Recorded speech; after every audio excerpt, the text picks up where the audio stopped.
بسم الله الرحمن الرحيم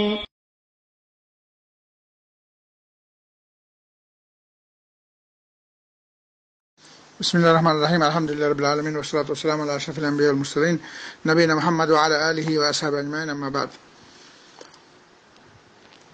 সম্মানিত ভাই, আপনি প্রশ্ন করেছেন মহারানা স্ত্রীর যে মহারানা আগে নির্ধারণ করা না হলে পরে কিভাবে নির্ধারিত হবে।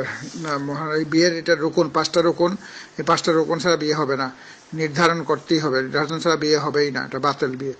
কারণ এই 5টা রুকুন হচ্ছে 1 নম্বর পাত্র পাত্রী, সঠিক পাত্র সঠিক পাত্রী হওয়া, অর্থাৎ ছেলে মেয়ে, পাত্র এবং পাত্রী হওয়া, পাত্র পাত্রী ছাড়া বিবাহ হবে না।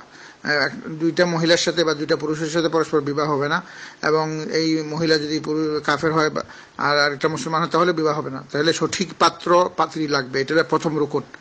মেয়ে মেয়ের সাথে বিবাহ হবে না, ছেলে ছেলের সাথেও বিবাহ হবে না। আর ছেলে কাফের, মুসলমান মেয়ে মুসলমান, এইভাবে বিবাহ, দুজন মুসলমান হতে হবে, আর সঠিক পাত্র পাত্রী হতে হবে। ছেলে যদি পঞ্চম বিয়ে করে তাহলে এটা হবে না, প্রথম দ্বিতীয় তৃতীয় চতুর্থ বিয়ে যদি করে তাহলে হবে। আর মেয়ে যদি সে আরেকজনের স্ত্রী হয় তাহলে বিবাহ হবে না। এই মেয়েটা কারোর স্ত্রী হবে না, তাই সে মাহরাম হতে পারবে না, তার দুধ বোন হতে পারবে না, এবং সে তার শালী হতে পারবে না। শালী যদি হয় তাহলে বিবাহ হবে না, বাতিল। ঠিক তেমনিভাবে তার তার আগে যদি স্ত্রী থাকে, স্ত্রীর খালা ফুফু, এটা হলেও হবে না বিবাহ।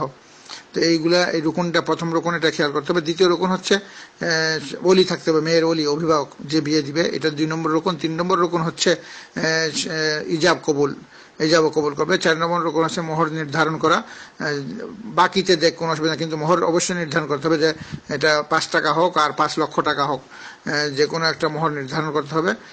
তারপরে 5 নম্বর হচ্ছে 2জন সাক্ষী থাকবে।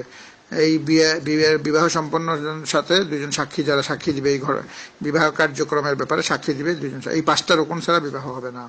আর এই যে মোহরটা হচ্ছে স্ত্রীর হক, এই হকটা আদায় করতে হবে অবশ্যই, না করলে গুনাহ হবে, কবিরা গুনাহ। এটা আল্লাহ তাআলা সরাসরি আদেশ করেছেন সূরা নিসার 4 নম্বর আয়াত, আউযু বিল্লাহি মিনাশ শাইতানির রাজীম, ওয়া আতুন নিসা সাদুকাতিহিন্না নাহলা فإن طبن لكم عن شيء منه نفسا فكلوه هنيئا مريئا।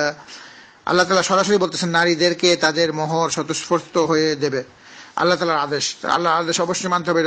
অতঃপর তারা যদি সন্তোষের সঙ্গে তা খেয়ে তোমাদের জন্য কিছু ছেড়ে দেয়, তবে তা তৃপ্তির সঙ্গে ভোগ করো। এখানে আল্লাহ তাআলা সহজ করে দিচ্ছেন যে নারীদেরকে ইখলাসের সাথে তাদের যে মোহর ফেরত দিয়ে দিতে হবে।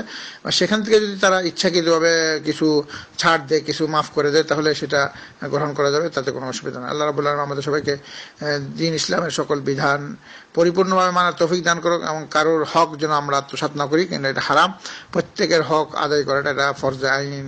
সাল্লাল্লাহু আলা নবিয়িনা মুহাম্মদ ওয়া আলা আলিহি ওয়া আসহাবিহি আজমাইন বিরহমাতিকা ইয়া আরহামার রাহিমিন।